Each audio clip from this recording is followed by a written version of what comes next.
नमस्कार. सातपुडा वार्ता या बातमीपत्रात आपले हार्दिक स्वागत. बोराडी गावात फोडले एटीएम, घरमालकाच्या सतर्कतेने चोरीचा प्रयत्न फसला. एटीएम मशीन सोडून चोरटे पसार. बोराडी येथील भारतीय स्टेट बँक ऑफ इंडियाचे एटीएम मशीन रात्री 2:15 वाजेच्या सुमारास अज्ञात चोरट्यांनी क्रुझर गाडी लावून मशीन फोडण्याचा प्रयत्न केला. मशीन बाहेर ओढून रस्त्यावर आणले असता घरमालकाच्या सतर्कतेमुळे चोरटे एटीएम मशीन सोडून पसार झालेत. बोराडी येथील बस स्टँड समोरील भारतीय स्टेट बँक ऑफ इंडियाच्या एटीएममध्ये कालच 10 लाख रुपयांची भरणा करण्यात आली होती व काल दिवसभरात झालेल्या ट्रान्झॅक्शन होऊन नंतर एकूण शिल्लक 31,60,800 रुपये शिल्लक असलेल्याची माहिती EPS channel manager Praveen Pathak यांनी दिली. रात्री 2:15 वाजेच्या सुमारास एटीएम मशीन अज्ञात चोरट्यांनी फोडण्याचा आणि चोरीचा प्रयत्न त्यांचा फसलाय.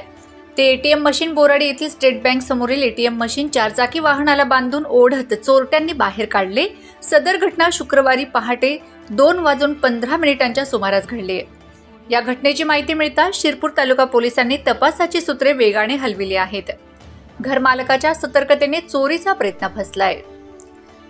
शुक्रवार दिनांक 19 रोजी पहाटे 2:15 बोराडी येथील स्टेट बँकेचे एटीएम क्रुझर या वाहनाला बांधून ओढत वाहनात टाकून फरार होण्याच्या तयारीत असलेल्या अज्ञात चोर हे फरार आहेत.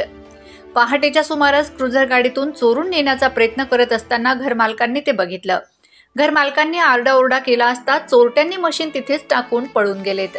बोराडी येथील घरमालक विठ्ठल जगताप व बोराडी येथील ग्रामस्थांच्या सतर्कतेने हा प्रकार उघडकीस आला आहे. यामुळे एटीएम मशीन फोडून चोरीचा मोठा प्रयत्न फसलाय. बोराडी येथे चोरी करण्यास आलेले चोरटे निमझरी मार्गे बोराडीत दाखल झाले होते व चोरीचा प्रयत्न फसल्यावर देखील त्याच मार्गाने पसार झालेत. सीसीटीव्ही फुटेजमध्ये ते दिसून येत आहेत. गेल्या वर्षी 3 जुलै रोजी हेच एटीएम मशीन फोडण्याचा प्रयत्न करण्यात आला होता. त्यात देखील शॉर्ट बोलेरो गाडीचा वापर करण्यात आला होता. त्यावेळेस देखील चोरटे सीसीटीव्ही कॅमेऱ्यात स्पष्टपणे दिसत होते, पण त्यांचा तपास अद्याप देखील लागलेला नाही. म्हणून चोरट्यांची हिंमत वाढत आहे. या चोरांमुळे परिसरात दहशत पसरली आहे. ग्रामस्थांनी शिरपूर तालुका पोलिसांना याबाबत माहिती दिली. माहिती मिळताच उपविभागीय पोलीस अधिकारी भागवत सोनवणे, पोलीस निरीक्षक जयपाल हिरे, पीएसआय बाळासाहेब वाघ, पोलीस हवालदार Bhushan Chaudhari, police constable Ranjit Valvi, police Patil Anil Pawara आदींनी घटनास्थळी धाव घेतली. परिसराची पाहणी करीत हे मशीन ताब्यात घेतले व श्वान पथकाला तसेच अंगुली मुद्रा तज्ज्ञांना फॉरेन्सिक टीमला पाचारण करण्यात आलं आहे, अशी माहिती पीएसआय बाळासाहेब वाघ यांनी पोलिसांना दिली.